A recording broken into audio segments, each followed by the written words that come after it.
dan pertaniannya sungguh maju saat ini. Ya pertaniannya maju kan karena tanamannya udah tanaman modern. Nggak tahu mungkin karya dari abang saya Simbulur. Semua ya. Mantan Kepala Dinas Pertanian Samosir.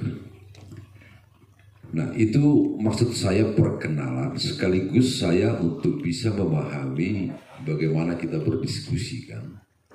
Bagaimana kita berdiskusi tentang sotoism ini. Perkenalkan saya Jenal Pangeribuan, itu istri saya, Kori Paroma Panjaitan. Jadi kami masih pengantin baru. Jadi datang ke sini sambil berbulan baru juga kan. Stok lama. Yang kedua, hampir 2 tahun ini saya sudah menetap tinggal di Tua, persisnya di Desa Situluang Malagubudi. Sebelumnya bermukim di Jakarta. Penerbit buku ini satu angkatan saya di PB. Kami pernah dulu waktu kami masih belajar bahasa Indonesia di Bogor sama-sama satu kos. Kan betel semua ini kan, jadi bahasanya pun ya, belajar. Orang-orang abang ini sombong. Nggak mau mengajari kami berbahasa Indonesia, lu pasau sih gitu ya kan. Tuh, jadi aku ada satu short story. Tahun 1984 mungkin masih ada yang belum lahir di sini. Pertama sekali saya menulis di media waktu itu udah Suara Pembaruan apa Sinar Harapan ya, tentang pariwisata Danau Toba. Jadi pertama sekali menikmati uang honor dari menulis tentang pariwisata di media nasional. Saya pikir masih Sinar Harapan. Apa yang saya sajikan waktu itu sebenarnya kita kan tidak memungkinkan infrastruktur dan kapital kecuali mendatangkan investor untuk mendesain kawasan Danau Toba itu seperti Hong Kong, gitu kan? Atau seperti Quebec di Kanada, atau mungkin seperti Swiss dan lain-lain yang ada sungai-sungai dan segala macam. Namun kita mempunyai modal yang sangat kuat, keindahan wilayah, ramahnya masyarakat, sama adanya kebudayaan-kebudayaan yang punya historis seperti Bakara, Pusubuhit dan lain-lain. Itulah sebenarnya modal dasar kita mengembangkan pariwisata. Dan segmennya itu jelas. Segmennya jelas. Ketika masyarakat industri, nah sekarang kan kalau kita lihat Malaysia, Singapura, termasuk Australia, mereka kan masyarakat industri yang dari segi angka sampai sebelum COVID, mereka lah yang mempunyai jumlah wisatawan yang datang ke Indonesia dan termasuk ke Danau Toba. Australia sebagian, baru orang-orang sedikit yang mempunyai kaitan dengan Indonesia dari Eropa. Kalau Amerika itu nggak pernah melirik kita itu Amerika itu, karena mereka adalah mbahnya iblis di dunia kan itu Amerika. Jadi nggak mungkin datang itu ke daerah yang berbudaya. Itu dulu. Soal ada deviasi, penyimpangan dalam kebudayaan itu, dalam keseharian masyarakat, jangan kita anggap itulah kita. Artinya setiap perubahan sosial, ya bang ya, dalam pelajaran sosiologi kita dulu, setiap perubahan sosial pasti menghadirkan sisi negatif. Nah sisi-sisi negatif itu dimanapun pasti ada. Bagaimana Amerika merangkak menjadi negara maju dengan mereka mencoba melibas kaum negro dulu kan, dan di mana-mana begitu, termasuk Singapura. Bagaimana mereka membengkirkan dan mengenklav India ke daerah yang di bawah Oscar Road ini. Jadi artinya modal kita yang utama Nah, itu keindahan alamnya, manusia yang ramah dan berbudaya, serta sistem-sistem nilai yang hidup dalam masyarakat itu. Itulah sebenarnya destinasi kita, yang tentunya mempunyai adaptasi sesuai dengan perkembangan zaman dan lain-lain. Itulah soft tourism. Bagaimana mereka hadir misalnya untuk melakukan atau ikut ritual di hutan tinggi Lagu Boti. Silakan aja ikut. Kita kan tidak mau merubah iman apapun yang mereka percayai. Tapi ritual itu memungkinkan mereka berinteraksi dengan alam. Bagaimana mereka bermeditasi di homestay meditation di sini, kan gitu kan? Whatever they need. Artinya panggung-panggung itulah yang kita berikan, panggung-panggung interaksi antar manusia, manusia dengan Tuhannya dan manusia dengan alamnya. Dan dalam nilai-nilai kebudayaan Batak semuanya itu ada, gak ada. Persoalan ada deviasi, jangan langsung kita bahas. Di mana-mana perubahan sosial pasti menghasilkan residu-residu itu. Itulah soft tourism. Apa kelebihan soft tourism ini? Biasanya wisatawan itu mempunyai spending waktu, penggunaan waktu yang cukup panjang. Dia bisa 2 minggu menaiki Pusupuhit, berkeliling bermeditasi di sana. Dia bisa 1 minggu menetap dan menikmati desa Janggaduluk di Lumbanjulu. Bisa dia ikut bertani dengan kearifan lokal yang ada di hutan tinggi Lagu Boti. Kan itu sebenarnya. Dia bersama-sama menjala ikan dengan para nelayan. This is the soft tourism. Karena kita kan nggak mungkin memberikan panggung-panggung seperti yang ada di Hong Kong kepada mereka. Bukan itu wilayah kita.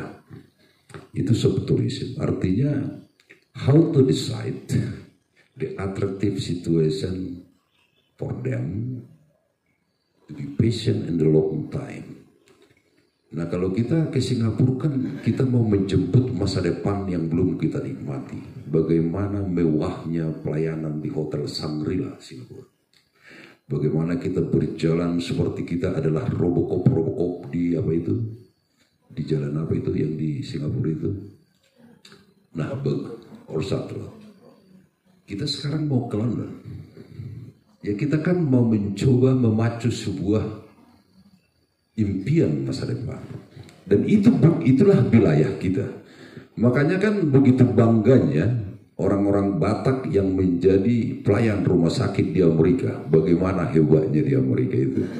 Kan sekarang kan rata-rata kan. Jadi apa yang mau kita lihat di sana buat kita dan buat orang-orang lain. Artinya kan ada sekelompok orang yang menginginkan kembali mereka dengan alam, menginginkan mereka mempunyai sistem nilai baru dengan kekerawatannya. Itulah yang diperlukan sekelompok orang dalam dunia yang paradoksal ini. Nah, bagaimana mendesain itu secara praktis, kan gitu. Nah, adalah hadir pemikiran-pemikiran seperti dari mana tadi yang ahli foto ini, Rizal kan, bagaimana membuat baik di Samosir, ya kan? Dan dapat duit dari situ. Banyak lagi besar saya dengar. Artinya kan berlama mereka. Berapa lama waktu itu mereka jalan? Yang baik-baik itu yang di Rut Wika itu. Yang awalnya 1 hari kita tawari rute baru, akhirnya nggak jadi, kita ke Parapat dan di Samosir 2 hari. Itu dia kan tambah. Artinya kan ada soft kan yang ditawarkan jadi bertambah. Jadi artinya kita mendesainlah itu secara kreatif. Nah, perlulah misalnya seperti Samosir kreatif. Karena Samosir kreatif ini anak-anak muda ini chip otaknya udah berbeda sama kami nih. Aja bang ya. Hadirlah mereka mendesain-desain hal-hal kreatif untuk memunculkan soft kreatif itu dengan baik. Nah, salah satunya seperti meditasi ini, saya pikir meditasi ini adalah sebuah paket wisata yang sangat menarik, yaitu yang disampaikan oleh Pak Si Hombing dalam bukunya.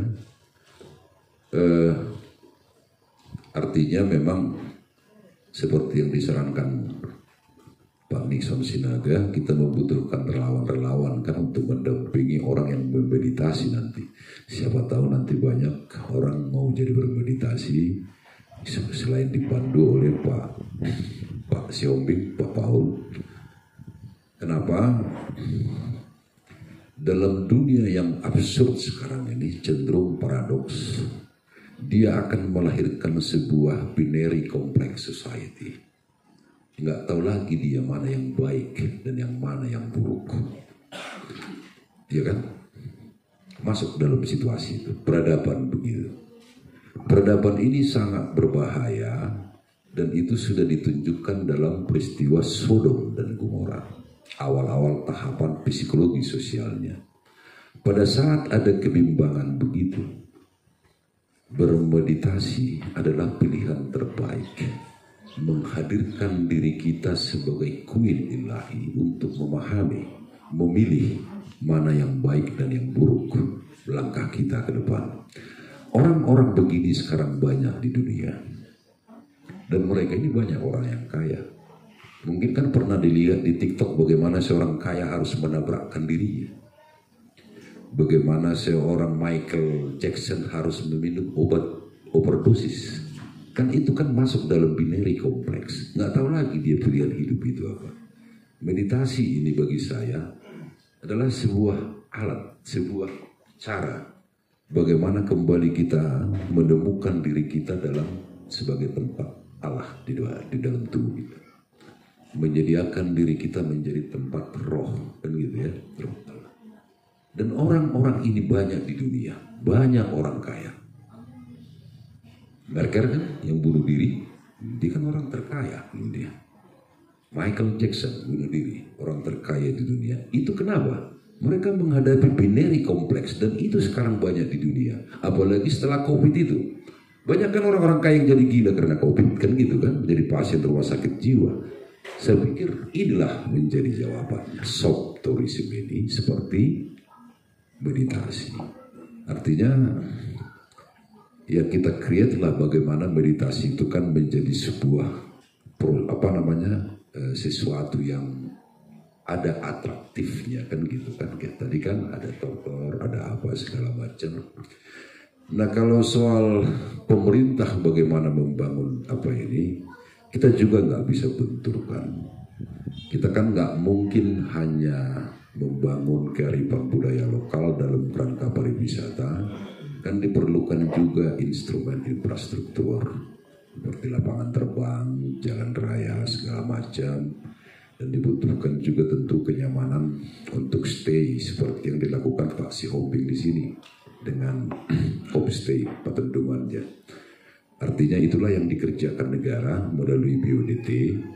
Walaupun mungkin BODT ini sampai sekarang masih bermeditasi Pak, belum bekerja.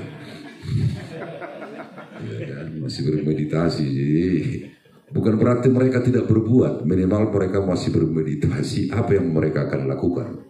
Sinkronisasinya dengan soft tourism ini, itulah sebenarnya yang harus kita kerjakan bersama-sama oleh elemen masyarakat. Dan sinkronisasi itu saya pikir embrionya kan sudah dilakukan oleh saya juga dengan BODT kan ya, membuat event-event kreatif di Sibisa kan, di Caldera.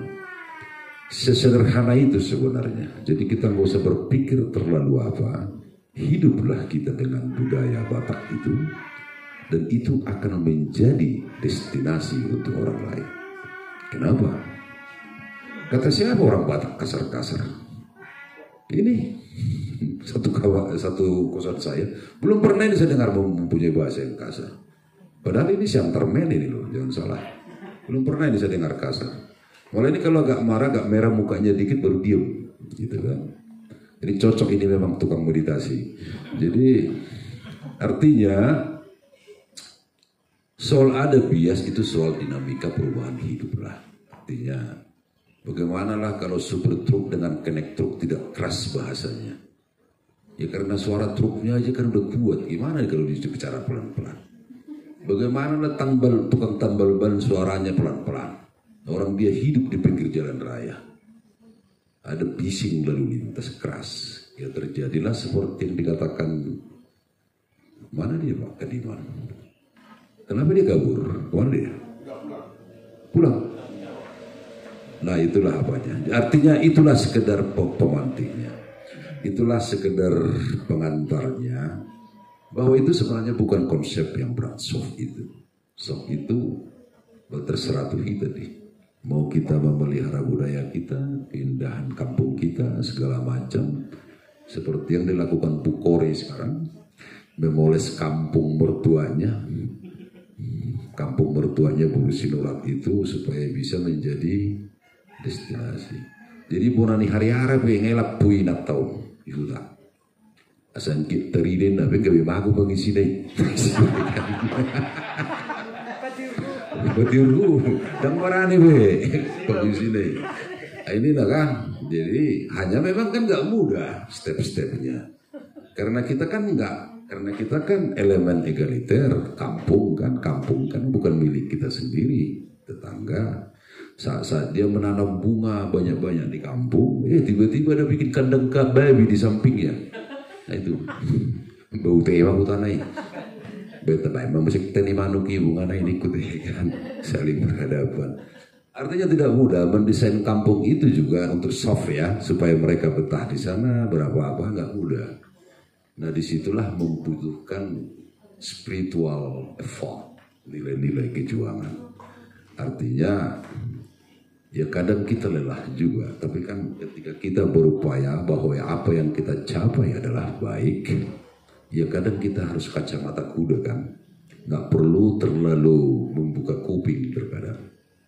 Dan kan gitu lakukan aja. Seperti yang dilakukan Pak Rizal Nebahu kan. Mau dia melin awal waktu dia pintar juga berbeda kan. Orang rusam sih gitu. Nah itu kan.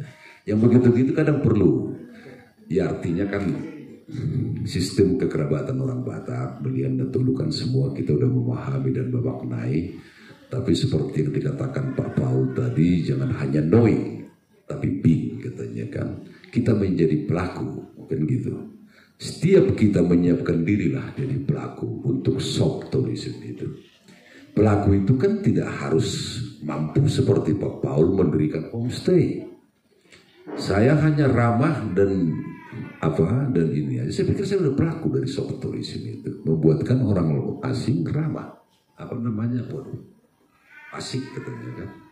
Seperti Ibu Juwita punya talenta membuka sanggar. Yes, itulah elemen kebudayaan kita yang menunjukkan bagaimana sebenarnya kita bertani, bagaimana kita hidup. Itu dalam tortor itu bisa ditunjukkan dalam sebuah atraksi tortor kan gitu kan. Dan sekaligus bagaimana kita menghargai nilai-nilai kehidupan. Aku takut berkepanjangan. Mudah-mudahan kita bisa membuat sebuah rekomendasi kepada bangsa Batak, kepada stakeholder pemerintah dan BUDT, supaya kita lebih perhatian dengan soft tourism. Bagaimana nanti kertas posisinya itu nanti bisa kita siapkan lah ya. Karena soal data kita kan diinterupsi oleh COVID 2 tahun ini. Jadi data kita misalnya 2019 kita bisa mendatangkan wisatawan di sini di Sumatera Utara sampai Danau Toba sekitar 1 juta. Tapi tiba-tiba kan data itu mengalami interupsi loh. Jadi penyajian datanya itu secara statistik unlinear kan gitu ya. Tapi yang jelas case Jangga Dolok bagi saya yang saya lihat yang begitu banyak turis dan berlama-lama di sana di homestay-nya itu di desa itu menikmati desa, mereka hiking ke gunungnya, bukitnya, artinya menunjukkan segmen ini sangat menarik sekarang di pasar internasional. Nah, Samosir saya pikir mempunyai fasilitas lebih dari cukup untuk itu karena dia mempunyai Danau Toba dan Pusuk Puhit dan nilai-nilai budaya yang masih kuat di masyarakat. Ima jotu sih. Ade, mulubui, au hola sarakku di dengna hauso, hola nda mengambil posisi dah hauso. Sama-sama kita kasih apa? Nanti mungkin ada juru tulisnya nih, Ibu MC, ada. Artinya kita rangkum nanti, kita sampaikan. Mungkin dari Pak Paul, karena Pak Paul juga sudah menyiapkan buku untuk itu ya, soft tourism ya. Mungkin dari abang saya, Bang Ekrano Simbolon, yang sudah setelah pulang dari Papua, udah mulai hidup dalam kekerabatan di apa ini, Danau Toba. Atau mungkin dari ibu tante gua, tante Guru Sinurat nih kan, ada mungkin sesuatu. Kan lahir di sini masih ya tante kan, artinya lahir di sini, sempat tinggal di di Jawa Timur, balik lagi, bagaimana gitu kan? Ya silakan, terima kasih. Baik, terima kasih untuk waktu ini ya. Meditasi kami sudah lakukan belasan tahun yang lalu. Meditasi bukan mengubah yang buruk menjadi baik. Gak bisa. Meditasi seperti begini, pengalaman saya ya, untuk apalagi yang muda-muda. Misalnya ada gudang. Gudang ini redup. Semua di dalam. Karena gudang ini rudut, kita masuk otomatis berjatuhanlah segala barang. Dengan kita meditasi, artinya gudang itu tetap gudang, tapi kita sudah terang. Pribadi kita sudah terang. Jadi gudang tetap gudang, tapi kita masuk gudang itu tidak kena barang berjatuhan lagi. Itulah meditasi. Jadi kalau meditasi, jangan pertama pikir dulu, oh nanti saya sebentar lagi jadi sakti. Permintaan saya dikabulkan, anak saya baik. No. Meditasi jangan pakai target. Meditasi jangan ada intensi. Kalau itu tujuan kita, tempo singkat hancur. Bahkan tambah kacau. Jadi kembali, itulah soal meditasi ya. Soft tourism yang dibilang Bapak ini tadi, kalau bisa, apalagi yang muda-muda ini, di Danau Toba ini, di Pulau Samosir ini, jangan kita penonton. Kita orang Batak. Kita harus ikut jadi pelaku, pemain. Alangkah sedihnya kita datang berlibur dari Surabaya ke sini, harus menginap di tempat yang anehnya orang Batak juga. Jadi kami ke sini bukan karena kami orang kaya, bukan. 30 tahun kami di Surabaya. Nyaman, super nyaman. Datang ke perkendungan homestay ini, saya harus melewati zona nyaman. Sakit. Dari orang terhormat menjadi tidak terhormat. Orang yang berduit menjadi tidak berduit. Sakit. Tapi dengan meditasi, happy. Yang menilai saya bukan sekitar. Jangan kalian lihat ini, oh sudah begini bentuknya ini. No. Ini alas. Kok di Jawa namanya alas apa ya? Semak-semak yang gak jelas. 1 bulan eskavator di sini untuk membuat bentuk ini. Di situ saya dengan suami merasa memang benar-benar ada tuntunan Roh Kudus. Menit-menit terakhir kami membuat rumah seperti ini. Kami sudah membayar arsitek. Kami sudah membeli batu padas, membeli batu bata 100.000. Nah, ternyata jadi seperti ini. Disitulah mungkin kami mendengarkan tadi kesadaran itu ya. Meditasi itu kan sadar. Nah, saya sadar sekarang saya injak lantai ini. Nah, itulah meditasi. Kami sadar menit-menit terakhir Tuhan atau mencubit atau apalah namanya. rumah yang kau inginkan itu tidak cocok. Karena kalau saya buat ini dari batu, tidak laku. Hotel Fantas jauh lebih pantas. Nah, kenapa ini laku? Karena unik. Nah, yang kita jual di sini unik, bukan mewah. Nah, jangan karena memang ini sederhana dan murah, tapi jangan murahan. Bagaimana supaya tidak murahan? Kita harus sadar, meditasi. Contoh, saya di Surabaya, puluhan tahun saya punya pembantu. Puluhan tahun, saya hampir jarang saya cuci piring. Semua nyaman.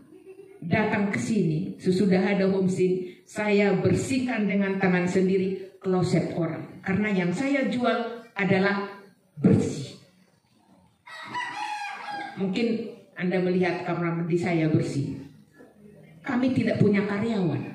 Saya tidak malu, suami saya mengobat tiap hari. Mungkin kalau tidak meditasi, harga diriku jatuh. Di sini kita melihat bukan knowing, tapi being.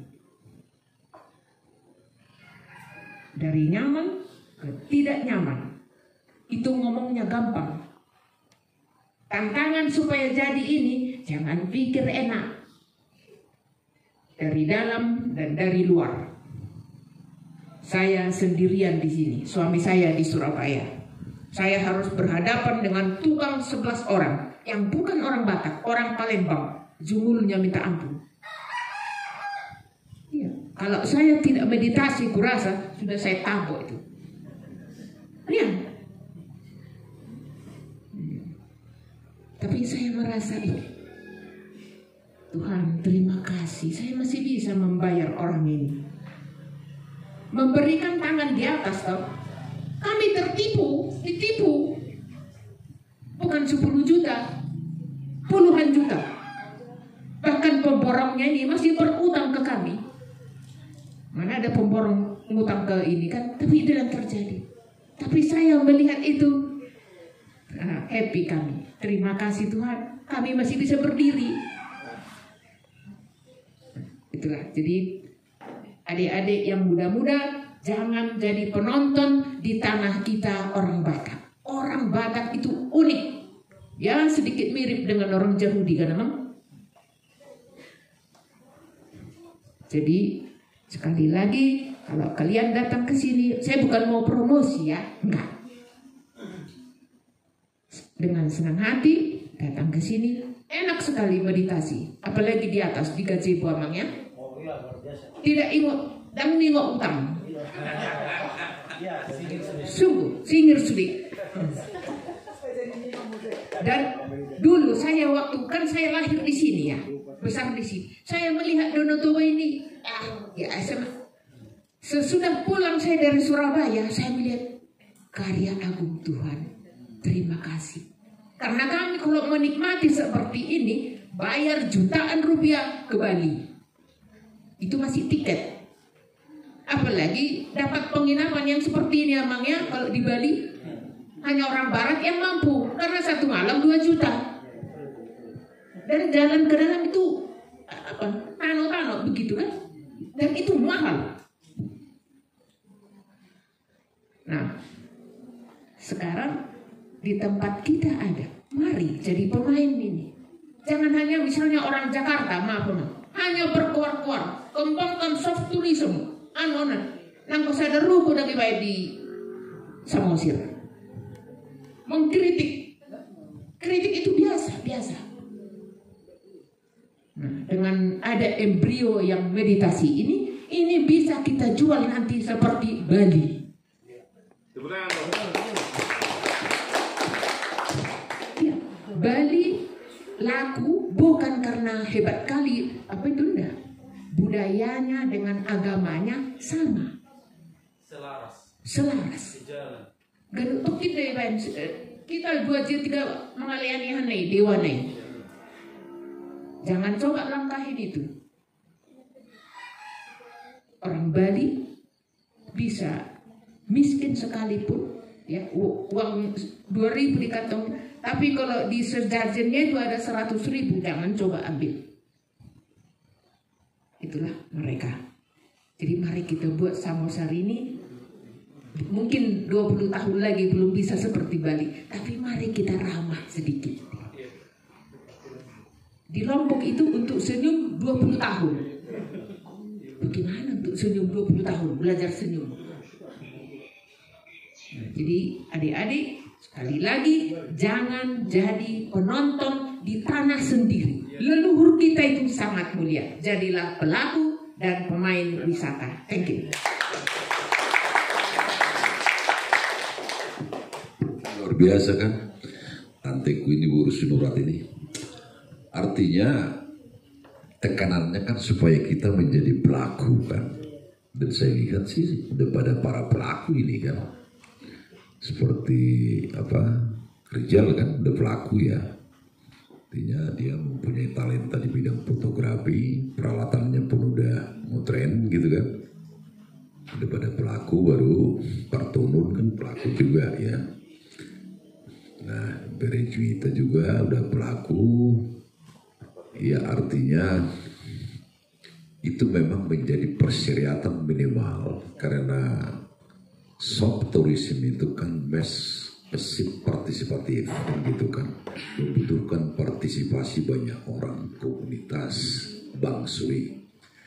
Kita lakukanlah sesuai talenta yang kita miliki, dan talenta pembaharuan budi itu bisa makin kita pertajam melalui meditasi kan gitu kan. Kita sadar, menyadarkan kita bahwa ada talenta, kemampuan dalam diri kita. Jadi menggunakan teknologi seperti Samosir Kreatif, saya pikirkan tidak bisa lagi kita menghindar dari situ.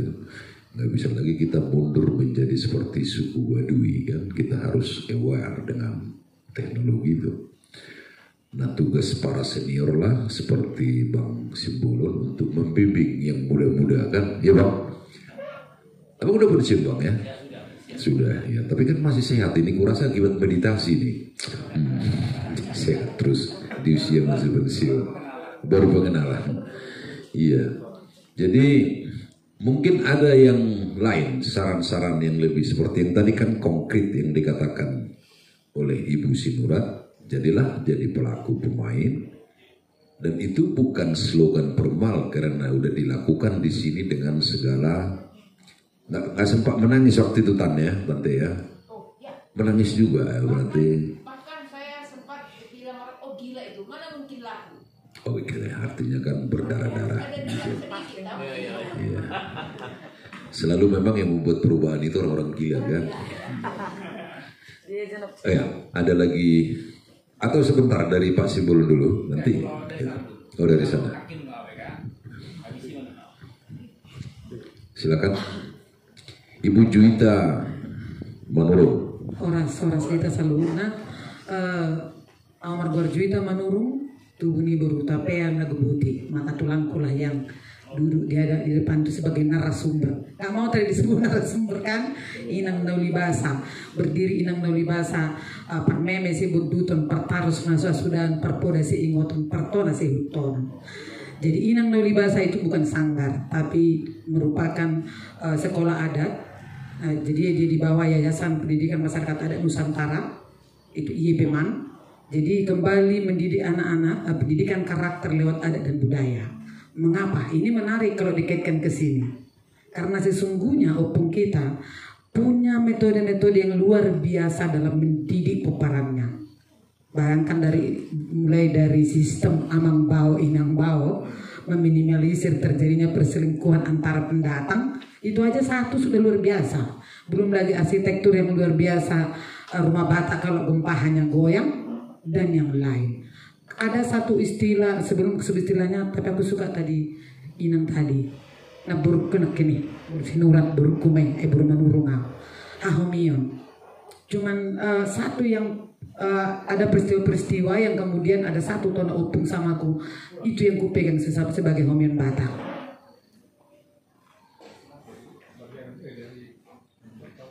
Itu nai begi mi polo subiki nang pengomal ho pahom nang gabiru bada peo maison.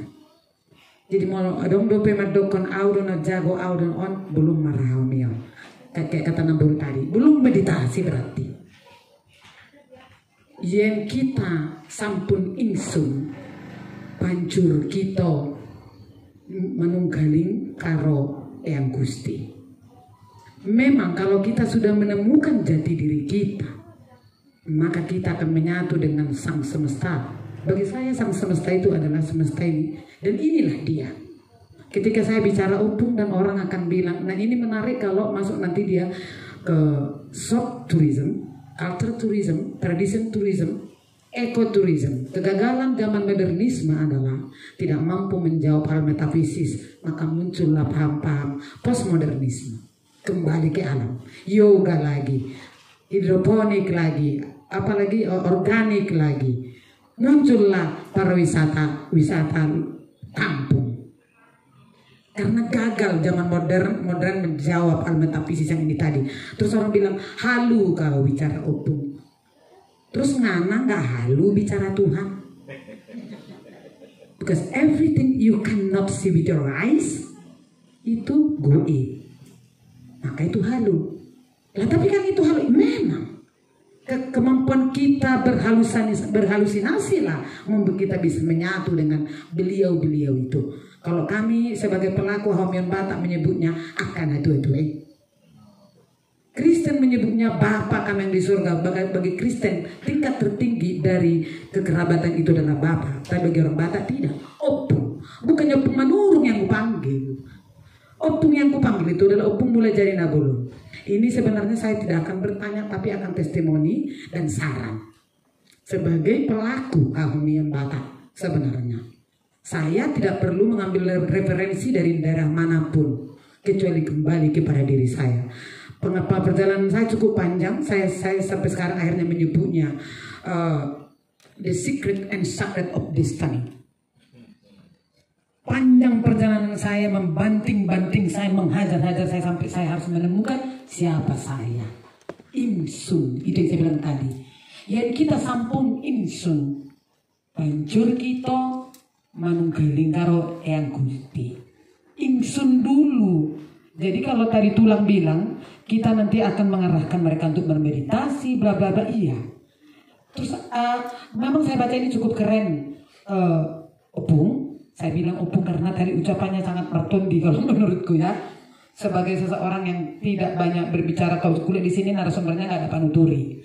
Kalau si terus orang kan, saya baca bukunya Sejarah dari Natolu, dia menggunakan referensi langsung ke panuturi langsung. Nah tapi cukup keren, ini bisa menjadi stimulan buat kita. Pas tadi itu, kalau ada orang yang bikin ini penelitian lagi, lebih level tingkat tinggi lagi, naik lagi, tapi dengan langsung melakukan penelitian kepada panuturi yang masih merupakan pelaku. Jujur ya, saya seorang STH.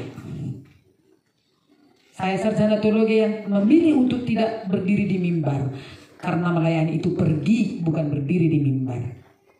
Kalau orang bertanya apakah saya menyesal, tidak. Justru kemampuan saya, karena kebetulan skrip saya adalah Biblia Hebraika Perjanjian Lama.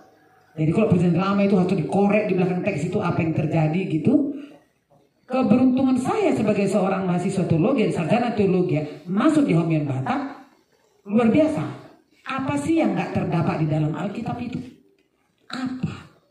Semua sudah ada, hanya saja. Jadi langsung muncul tadi ide saya, kayaknya ada 2 buku deh ini yang akan ditulis nih. Pertama, dari sini ya, lahir dari pertemuan ini, Tondi Nasian de Batak. Di dalam Alkitab itu ada loh, Tondi Nasian de Batak. Supaya tidak ada lagi orang Batak yang bilang Tondi opung yang datang memilih peparannya disebut begu. Ada Tondi yang sian de Batak, Tondi panuturi, Tondi pangajari, Tondi pangobati, Tondi pertonggo-tonggo, Tondi, ada 7 Tondi. Karunia-karunia di dalam Korintus. Tondi nasian de Batak, kayaknya ini perlu dikaji lagi. Yang kedua, Buku yang kedua kayak menurutku menarik sekali. Apa sih yang hilang? Ada yang hilang pun.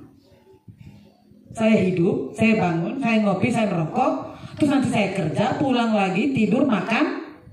Tapi ada nggak yang mertondi yang kita lakukan itu? Ketemu kucing, tendang kucing, ala kucing aja pun. Seandainya kita sudah mengenali diri kita sendiri, secara automatically you will respect around you. Maaf ya Bunga, aku merokok, asapku kena kau ya. Orang bilang udah gila si Juwita ini, Bunga aja pun diseganinya. Loh, asap rokok saya mengganggu pernapasan Bunga itu sebenarnya. Saya sebelum berangkat saya bilang sama anjing saya 2, Lexi, kalau dia tengok merangsang, udah mulai dia heboh nyium-nyium. Tahu dia, besok mami harus pergi. Kan ulang nopung hari Minggu. Mungkin hari Selasa aku pulang ya, Ma. Baik kau di sini. Dia itu pasti berangkatkan ke halaman rumah. Anjing. Jangan pernah bilang seekor anjing gak paham itu. Ada tondi. Sarina, kereta saya, sepeda motor saya sebut namanya Sarina. Sarina, kau yang membawa saya, bukan saya yang bawa kamu. Kau anak gadis. Kalau aku bikin bonceng 3, kempes bangunnya. Sabar-sabarlah, kau lagi kosong uangku, dan usah dulu kan. Ini loh yang hilang dari kita. Karena terlanjur di sekolah tinggi teologi, tadi kan bicara dikit kan dengan agama. Terlanjur sekolah tinggi teologi, tidak ada bicara soal sahala. Yang ada adalah okultisme, kuasa-kuasa kegelapan. Langsung begitu, animisme, menyembah roh-roh, semua benda dianggap mertondi. Padahal maksud opung bukan itu. Kalau ku anggap ini mertondi, temanku bilang gini, kau isi di mana ini no? Katanya. Padahal ini beruku yang beli. Enggak ada bukti siapa-apa. Tapi ada isinya. Nama aku. Mengapa? Karena sangat ku sayang warna hijau. Ku sebut namaku Juwita Manurung. Kau bersama ini. Martondilah cincin ini juga. Datang misalnya bro ini. Sama aku lah Kak Ulusmu itu. Ima datang. Namanya. Marmiang mapasar yang memangalili tador-ador. Itu tadi yang dibilang Simbulun. Pada saat ngasih Ulus. Itu ada doanya. Ku pertondi, kalau di pertondi itu berarti yakin ya. Ku yakini ketika ku kasih ini, itu akan membawa berkat buat dia. Dan dia merasa itu akan jadi berkat buat dia. Itu yang pertama. Terus kemudian yang kedua. Yang kedua ini memang, kalau nggak mampu kita lakukan, nggak mampu kita jadi orang Bali. Begitu kita lagi ritual di sini datang orang celana pendek. Jangan sebut spiritualmu sudah tinggi begitu lihat orang pakai celana pendek aja kau langsung begini. Spiritual bicara tentang dirimu dan yang di atas. Spiritual. Dan jangan kaitkan dengan agama. Ketika sudah memasuki spiritualitas 5 dimensi, memang akan menjauh dari kebiasaan lama, menjauh dari komunitas-komunitas lama yang tidak penting, akan lebih suka menyendiri, akan berbicara hal penting, akan melakukan hal-hal yang penting. Saya sendiri soalnya melewati proses itu. Kok jadi gini aku ya? Orang ngajak aku ngopi itu kok malas sekali. Kalau dulu aja ambil kereta langsung pergi. Sekarang enggak, ngapain? Ngobrol ngalor gitu nggak jelas. Tapi nggak buang waktu. Jadi saya lebih nyaman berdiri sendiri di rumah. Dan pada saat itulah kita hening dan berbicara kepada diri kita sendiri. Dulu kalau aku punya masalah dipanggil orang, ya kesini lah. Udah curhat. Kemudian setelah kita meditasi, jangan buru ya. Kita menyadari ketika saya curhat, terus curhat, saya nggak sempat mendengar suara saya sendiri. Suara hati yang disebut-sebut dari dulu, tapi hanyalah hanya slogan. Suara hati itu tidak pernah bisa kita dengarkan suara angin, suara daun, suaranya anakku tadi yang berbulu keberkaki 4 tadi. Nggak sempat ku dengarkan lagi ketika terlalu riuh yang ku dengarkan suara. Makanya kau kuat dong begini, gak usah dia bilang juga aku kuat. Kalau nggak aku kuat, aku rasa sekarang sudah mati kan gitu kan. Kalau melewati proses pahit yang kulalui, mulai dari aku didorong untuk menikah dan aku melakukan sesuatu yang sebenarnya tidak pilihanku, hanya untuk menyenangkan orang tua, dan sampai kemudian aku hidup sendiri saat ini. Kalau tidak meditasi maka aku tak akan mampu memahami takdirku. Semua sudah ada suratannya dan takdir tak pernah bisa ditukar. Ketika aku nyampe di titik itu, oh ini takdirku, ingsun. Kalau buku Dunia Sopi bilang siapa saya? Ketika saya menemukan inilah saya, terus tadi Tulang bicara tentang talenta, Namboru juga bicara talenta. Iya. Lalu saya menemukan nama saya Juta Manurung dilahirkan di tanggal 1 Agustus jam 3 pagi tahun 79 dengan talenta ini, maka berarti aku harus hidup dengan itu. Dihina, dibilang orang gila. Iya. Memang anak kritik bermanurung, mana tolir, apa